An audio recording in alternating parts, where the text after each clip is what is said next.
Hello everyone. In this video, I will show you how to connect Exness to TradingView.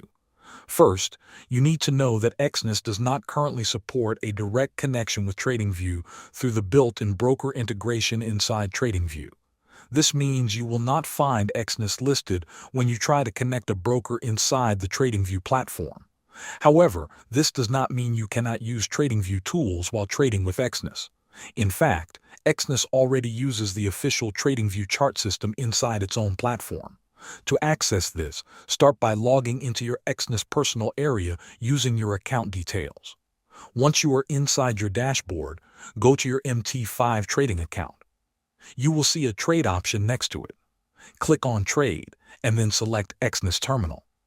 When you open Exness Terminal, you will see a full trading interface.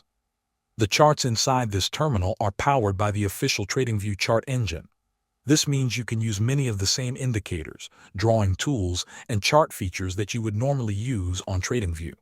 Many professional traders still prefer to open both platforms side by side in a browser.